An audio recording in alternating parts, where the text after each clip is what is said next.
Hello students, good morning. हमारे आर्य school Tarpa के YouTube channel में आपका स्वागत है। हमने प्रकाश के परावर्तन और अपवर्तन में जो गोलीय दर्पण से संबंधित नई कार्तीय चिन्ह परिपाटी हम समझ रहे थे। अब जो नेक्स्ट मैं आपको बताने जा रहा हूँ, इसके अंदर अपना जो दर्पण सूत्र है, दर्पण सूत्र से संबंधित न्यूमेरिकल भी आते हैं, इसलिए दर्पण सूत्र बहुत महत्वपूर्ण है। आइए दर्पण सूत्र समझते हैं।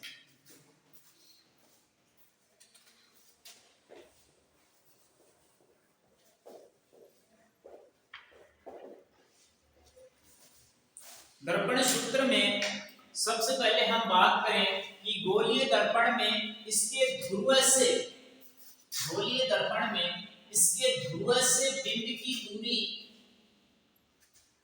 u कहलाती है, यानी बिंब दूरी u कहलाती है। बिंब दूरी बराबर u तथा प्रतिबिंब दूरी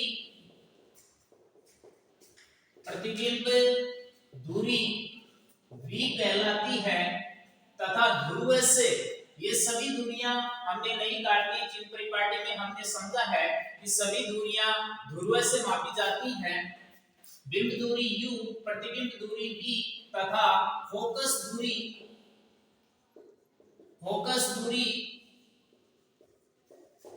f कहलाती है।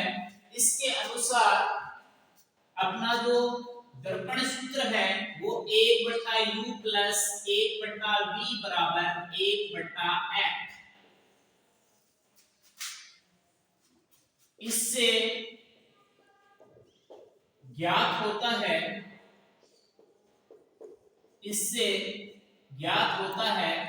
कि 1/u प्लस 1/v बराबर 1/f। इसे ही हम दर्पण सूत्र कहते हैं। इसे हम दर्पण सूत्र कहते हैं। अब इसके अलावा दर्पण सूत्र के बाद में है आवर्धन। आवर्धन क्या होता है, देखो। आवर्धन का मतलब है गोलीय दर्पण द्वारा उत्पन्न आवर्धन है, ये अपेक्षित विस्तार है, जिससे ये पता चलता है कि जो प्रतिबिंब कितना गुना बड़ा है, प्रतिबिंब का अपेक्षित विस्तार कितना है, प्रतिबिंब कितना बड़ा है, इसके बारे में हम आवर्धन के द्वारा पता लगाते हैं। यानी देखो, आवर्धन में गोलीय दर्पण द्वारा उत्पन्न अपेक्षित विस्तार है, जिससे ये पता चलता है कि जो प्रतिबिंब का आकार है वो कितना आवर्धन है, यानी कितना बड़ा है, प्रतिबिंब कितना बड़ा बना है, वस्तु कितनी छोटी है, उसका पता लगाने के लिए हम आवर्धन शब्द का प्रयोग करते हैं। तो आवर्धन को m से प्रदर्शित किया जाता है। आवर्धन को m से प्रदर्शित किया जाता है। आवर्धन में वस्तु कहां पर रखी गई है, प्रतिबिंब की वस्तु कितनी ऊंचाई पर रखी गई है, प्रतिबिंब कितनी ऊंचाई पे बना है, ये सब बिंब की ऊंचाई कितनी थी, प्रतिबिंब कितनी ऊंचाई पर रखा गया है, ये सब पता लगाने के लिए हम आवर्धन शब्द का प्रयोग करते हैं। सबसे पहले हम देखते हैं, देखो m बराबर प्रतिबिंब की ऊंचाई बिंब की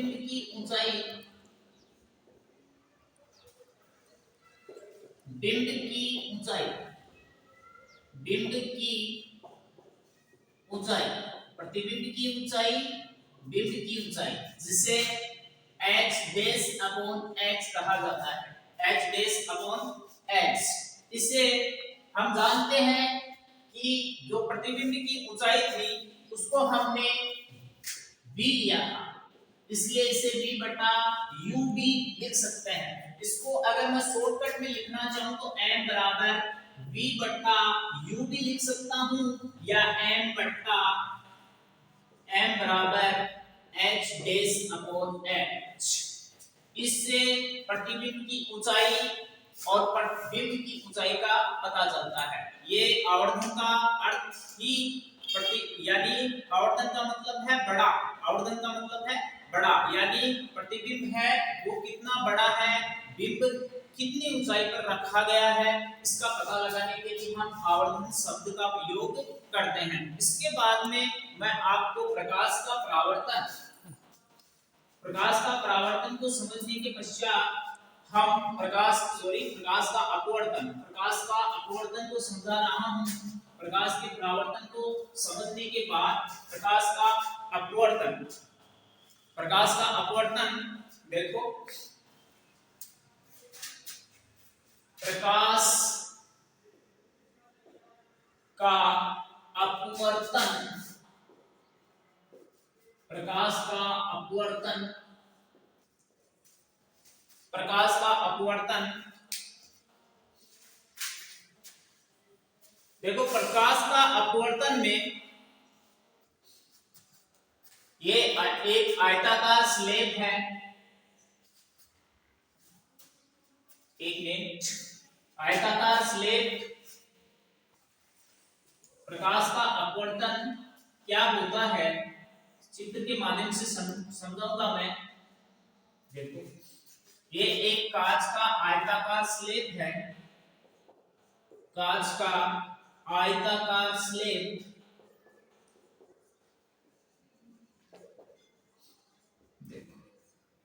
कांच का आयताकार स्लैब, कांच का आयताकार स्लैब में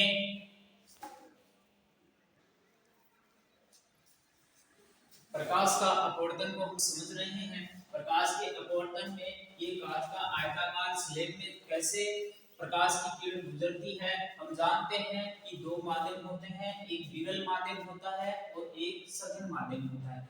V फॉर विरल, V फॉर वायु, वायु एक प्रकार का विरल माध्यम है और सघन माध्यम है कांच।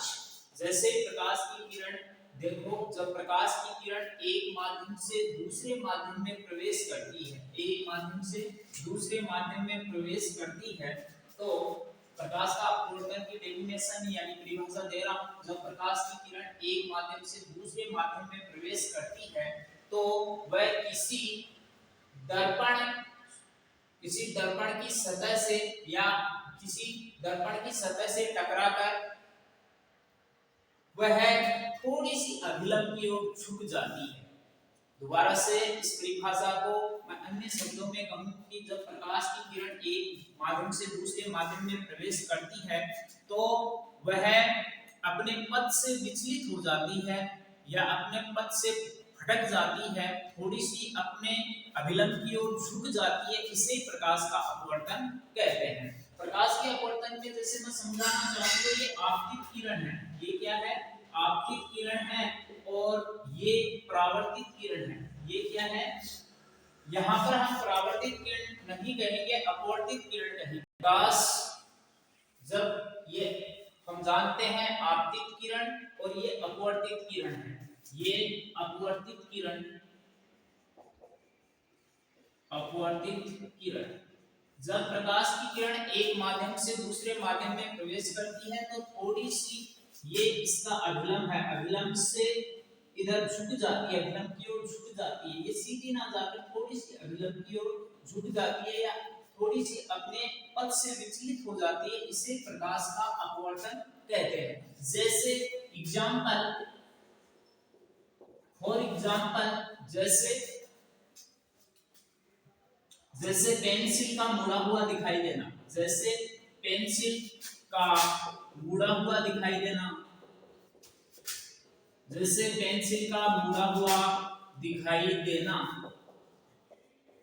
जैसे पेंसिल का मुड़ा हुआ दिखाई देना। दूसरा, सिक्के का ऊपर उठा हुआ दिखाई देना, सिक्के का ऊपर उठा हुआ दिखाई देना। दो एग्जांपल पूछे जाते हैं कि प्रकाश के अपवर्तन की एग्जांपल बताइए, तो हम कह सकते हैं पेंसिल का मुड़ा हुआ दिखाई देना और सिक्के का ऊपर उठा हुआ दिखाई देना।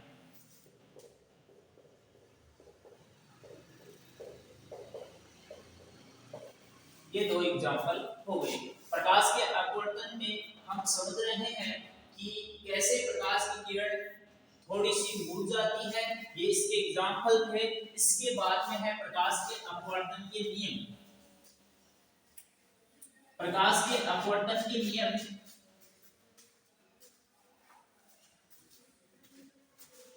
प्रकाश के अपवर्तन के नियम प्रकाश के अपवर्तन के नियम में प्रकाश के अपवर्तन के नियम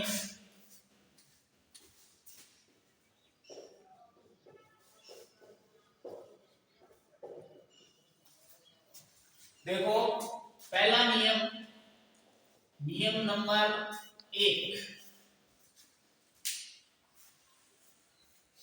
नियम नंबर 1, आपतित किरण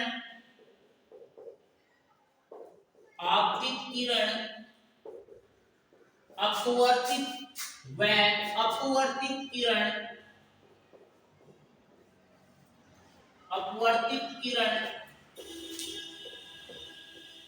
व अभिलंब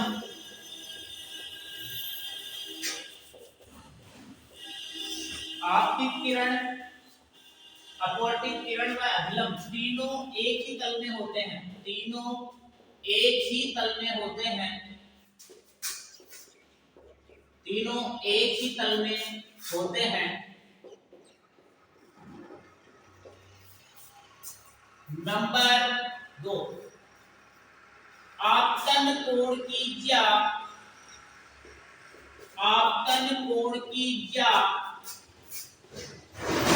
तथा अपवर्तित कोण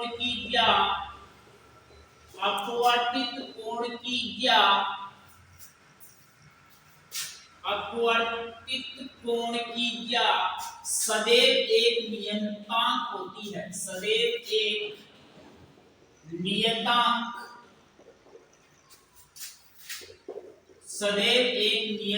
होती है। म्यू, इसे स्नेल का नियम कहते हैं। इसे स्नेल का नियम कहते हैं। परीक्षा की दृष्टि से वेरी वेरी इंपॉर्टेंट, परीक्षा की दृष्टि से मोस्ट है ये। म्यू बराबर साइन आई बट्टा साइन आर। म्यू बराबर साइन आई बट्टा साइन आर, बहुत इंपॉर्टेंट।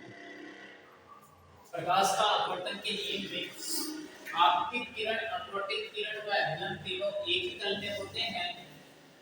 आपतन कोण की ज्या को साइन ई कहते हैं तथा अपवर्तन कोण की ज्या सदैव एक नियतांक होती है। नियतांक यानी नियतांक कह सकते हो आप, स्थिरांक कह सकते हो, एक ही बात है। इसे म्यू से प्रदर्शित किया जाता है। म्यू बराबर साइन आई बट्टा साइन आर। म्यू बराबर साइन आई बट्टा साइन आर। इसे ही हम स्नेल का नियम कहते हैं। यही स्नेल का नियम कहलाता है। यही क्या है? स्नेल का नियम है। ये परीक्षा की दृष्टि से बहुत ज्यादा इंपॉर्टेंट है, मोस्ट है।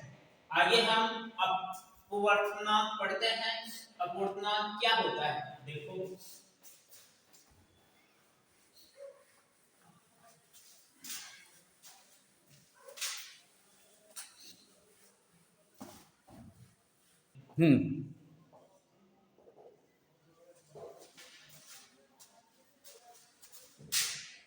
किरण एक माध्यम से दूसरे माध्यम में प्रवेश करती है तो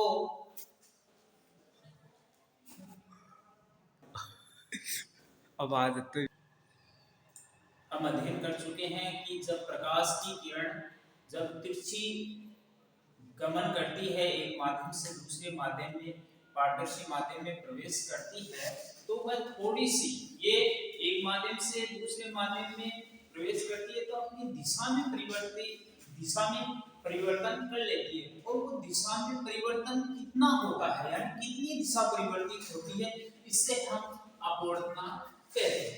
यानी कितना दिशा में परिवर्तन होता है, यह उसे ही हम अपवर्तनांक कहते हैं।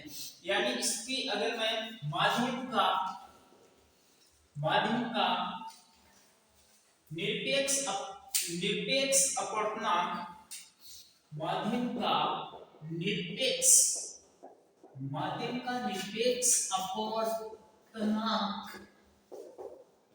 माध्यम का निरपेक्ष अपवर्तनांक ही अपवर्तनांक कहलाता है। माध्यम का निरपेक्ष अपवर्तनांक ही अपवर्तनांक कहलाता है।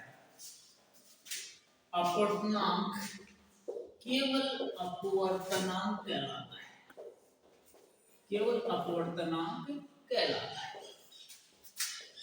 माध्यम का निरपेक्ष जो अपवर्तनांक है उसे ही हम अपवर्तनांक कहते हैं। यानी इसके बाद में जो वायु जो निर्वात में प्रकाश की चाल होती है, निर्वात में प्रकाश की चाल, निर्वात में प्रकाश की चाल, निर्वात में प्रकाश की चाल ये परीक्षा की दृष्टि से बहुत ज्यादा महत्वपूर्ण है। Very most. निर्वात में प्रकाश की चाल 3×10⁸ मीटर प्रति सेकंड होती है। 3×10⁸ मीटर प्रति सेकंड होती है निर्वात में। और जो निर्वात की अपेक्षा वायु में जो वायु में प्रकाश की चाल है वो निर्वात की अपेक्षा थोड़ी सी कम होती है। इसलिए निर्वात में प्रकाश की चाल हम जानते हैं 3×10⁸ मीटर प्रति सेकंड है। अब सबसे पहले N21 अपवर्तनांक निकालने के लिए सबसे पहले माध्यम N21 माध्यम 1 में प्रकाश की चाल, माध्यम 1 में प्रकाश की चाल अगर फॉर्मूले से हम निकालें तो माध्यम 1 में प्रकाश की चाल हम जानते हैं 1 में प्रकाश की चाल v1 है और माध्यम 2 में प्रकाश की चाल v2 है। माध्यम 2 में प्रकाश की चाल v2, माध्यम 2 में प्रकाश की चाल है वो v2 है। माध्यम 1 में प्रकाश की चाल और माध्यम 2 में प्रकाश की चाल। अगर हम n12 लें n12 तो इसका यानी माध्यम देखो पहले n12 लें तो सबसे पहले 1 आएगा। माध्यम 2 में प्रकाश की चाल, माध्यम 2 में प्रकाश की चाल v2, माध्यम 1 में प्रकाश की चाल, 1 में प्रकाश की चाल v1, माध्यम 1 में प्रकाश की चाल v1। और निरपेक्ष अपवर्तनांक निकालने के लिए अगर हम निरपेक्ष अपवर्तनांक निकालें तो nm बराबर वायु में प्रकाश की चाल, वायु में प्रकाश की चाल तथा माध्यम में प्रकाश की चाल, माध्यम में प्रकाश की चाल, माध्यम में प्रकाश की चाल। हम जानते हैं कि माध्यम में प्रकाश की चाल c है और वायु में प्रकाश की चाल c है तथा माध्यम में प्रकाश की चाल v है। तो हम nm बराबर c बटा v इससे भी निकाल सकते हैं। nm बराबर c बटा v, nm m छोटा आएगा v, m छोटा आएगा, n भी छोटा आएगा। nm बराबर c बटा v। c क्या है? वायु में प्रकाश की चाल है जो क्या है 3×10⁸। माध्यम में प्रकाश की चाल कितनी है v, इसे किससे ज्ञात करते हैं? v से, जो न्यूमेरिकल में दी हुई होगी। देखो आगे मैं कुछ आपको इसके अलावा अपवर्तनांक जैसे अपवर्तनांक जल का जो अपवर्तनांक होता है वो 1.33, जल का जो अपवर्तनांक है वो 1.33 होता है। वायु का अपवर्तनांक 1.0003 और हीरे का जो अपवर्तनांक है वो 2.42 होता है। ये सब अपवर्तनांक परीक्षा की दृष्टि से जो 3 अपवर्तनांक है वो परीक्षा की दृष्टि से बहुत ज्यादा महत्वपूर्ण है। अवसद इनमें भी पूछ लिए जाते हैं या एक नंबर के क्वेश्चन में इन अपवर्तनांक को पूछ लिया जाता है। आइए अपवर्तनांक के बाद में हम बात करेंगे लेंस की। लेंस क्या होता है, लेंस किस प्रकार से, लेंस की परिभाषा सबसे पहले हम लेंस क्या है, लेंसों से प्रतिबिंब निर्माण को समझेंगे। देखो सबसे पहले लेंस के बारे में देखो, गोलीय लेंसों द्वारा, गोलीय लेंसों, गोलीय लेंसों द्वारा अपवर्तन, द्वारा अपवर्तन, गोलीय लेंसों द्वारा अपवर्तन में हम गोलीय लेंसों का अपवर्तन किस प्रकार से होता है, गोलीय लेंसों द्वारा अपवर्तन। सबसे पहले हम जानेंगे लेंस क्या है, लेंस की डेफिनेशन। लेंस क्या है, लेंस, लेंस देखो दो पृष्ठों से घिरा हुआ, दो पृष्ठों से घिरा हुआ कोई पारदर्शी माध्यम है, दो पृष्ठों से, दो पृष्ठों से घिरा हुआ पारदर्शी माध्यम,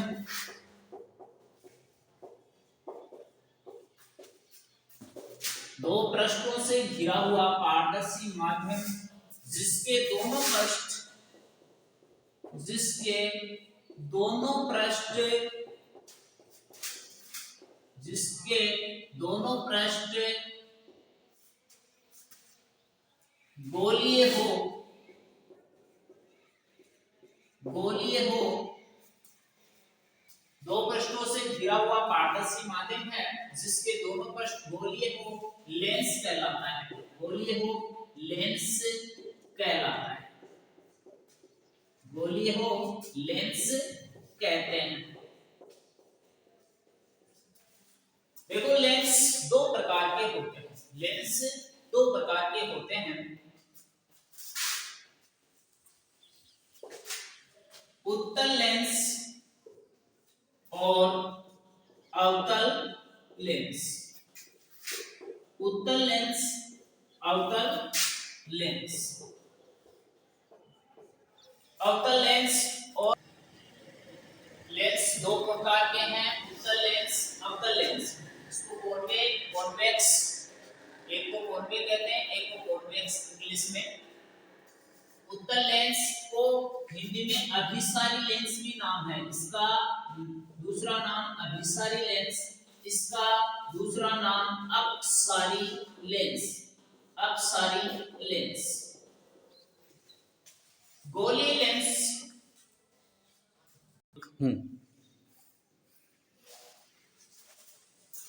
देखो ये उत्तल लेंस है, ये अवतल लेंस, इसका जो प्रकाशीय केंद्र है जिसको हम O से डिनोट करते हैं, प्रकाशीय केंद्र है जिसको हम O से डिनोट करते हैं।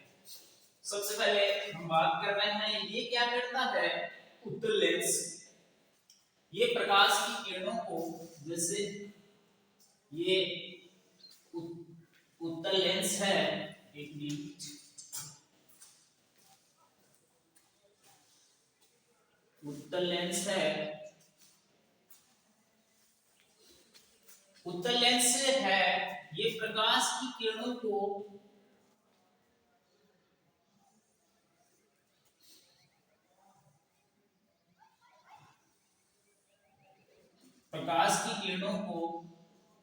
एक जगह पर एकत्रित कर देता है, प्रकाश की किरणों को एकत्रित कर देता है, अभिसारित कर देता है। और ये इसका प्रकाश की किरणें मुख्य अक्ष के समांतर आ रही हैं, वह फोकस पर अभिसारित हो रही है। उत्तल लेंस में अभिसारित F1 है, ये इसका C1 है, ये प्रकाशीय केंद्र O है, ये इसका F2 है, ये इसका C2 है। प्रकाश की किरण आ रही हैं और एक जगह पर क्या हो रही हैं, एकत्रित हो रही हैं। हम अवतल लेंस में इनको देखें तो प्रकाश की किरणों को, ये तो हमने समझा उत्तल लेंस में, अब हम समझते हैं अवतल लेंस।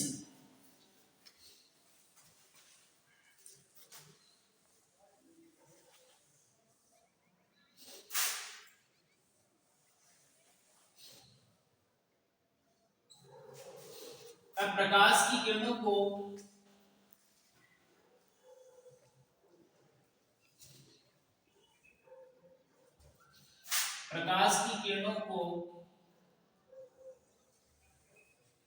ये प्रकाशीय केंद्र O है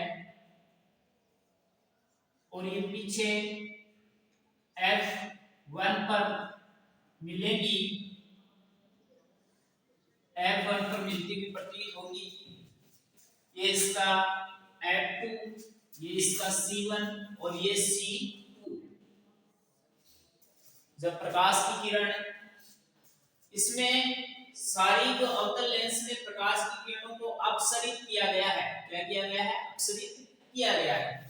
हम लेंस में दो क्रियाविधि ये समझी है कि किस प्रकार से अभिसारित होती हैं और किस प्रकार से अपसारित होती हैं। अब इसके आगे हम प्रकाश की जो हमने दर्पण से संबंधित परिभाषाएं समझी थी, अब मैं लेंस से संबंधित कुछ परिभाषाएं आपको बताता हूं। वैसे दर्पण और लेंस में ज्यादा अंतर नहीं है परिभाषाओं में, लेकिन जो अंतर है वो देखो मैं आपको बताता हूं।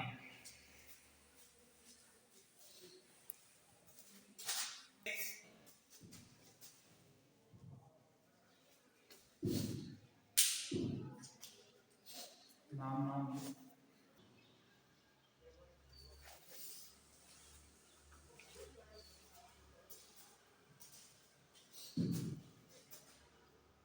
वक्रता केंद्र उसे कहते हैं वह गोलीय लेंस, वह गोलीय दर्पण जिस गोले का कटा हुआ भाग माना जाता है, उस गोले का जो केंद्र है, यानी ये मान लो इस लेंस का किसी गोले का ही कटा हुआ भाग है, तो इस गोले के जो केंद्र है देखो समझने का प्रयास करना कि ये लेंस है, ये भी इस एक गोले का ही भाग है। तो इसका जो एक तो हो गया C1, वह गोलीय दर्पण जिस गोले का कटा हुआ भाग माना जाता है, उस गोले के लेंस को हम वक्रता केंद्र कहते हैं। उस गोले के लेंस को हम क्या कहते हैं? वक्रता केंद्र कहते हैं। देखो समझने का प्रयास, जैसे मैंने दो गोले बनाए हैं, इनमें से ये बीच में लेंस बनाया हुआ है, यानी ये लेंस एक गोले का ही भाग है। इसमें C1 ये है और ये क्या हो गया इसका C2, ये क्या हो गया जी C2, इस गोले का ये क्या हो गया जी C2, ये क्या हो गया C2। तो इस गोले में इस जो लेंस है इसमें दो वक्रता केंद्र होते हैं, C1 व C2। दूसरी बात वक्रता त्रिज्या, हम मानते हैं कि जहां से जो मुख्य इसका जहां से प्रकाश आपतित होता है उसको प्रकाशित केंद्र या O कहते हैं, जबकि दर्पण में इसे हम ध्रुव कह रहे थे, किसे दर्शा रहे थे, लेकिन लेंस में हम इसे O से दर्शा रहे हैं। अब यहां से जब प्रकाश की किरण आती है उसको मैंने प्रकाशित केंद्र या O कह दिया, ध्रुव ना कहकर इसे मैंने प्रकाशित केंद्र कह दिया, प्रकाशित केंद्र O, प्रकाशित केंद्र O। अब देखो वक्रता त्रिज्या प्रकाशित केंद्र O व वक्रता केंद्र के बीच की दूरी क्या कहलाती है? वक्रता त्रिज्या, लेंस की वक्रता त्रिज्या कहलाती है। तीसरी मुख्य अक्ष, प्रकाशित केंद्र O व वक्रता केंद्र से सीधी जो रेखा जाती है उसको हम क्या कहते हैं? मुख्य अक्ष, उसे हम क्या कहते हैं? मुख्य अक्ष। प्रकाशित केंद्र O व वक्रता केंद्र से सीधी जो काल्पनिक रेखा गमन करती है, सीधी जो काल्पनिक रेखा जाती है उसे मुख्य अक्ष कहते हैं। फोकस, जब मुख्य अक्ष के समांतर प्रकाश की किरण डाली जाती है तब वह किसी लेंस की सतह से टकराकर जिस बिंदु पर मिलती है या मिलती हुई प्रतीत होती है, इसे हम F1 कहते हैं, फोकस कहते हैं। Focus F1 F2, F1 F2। अब मुख्य अक्ष के समांतर जब प्रकाश किरण डाली जाती है तो लेंस के किसी सतह से टकराएगी और जिस बिंदु पर मिलती है या मिलती हुई प्रतीत होती है, इसे हम क्या कहते हैं? फोकस कहते हैं। फोकस व ध्रुव के बीच की दूरी फोकस दूरी कहलाती है।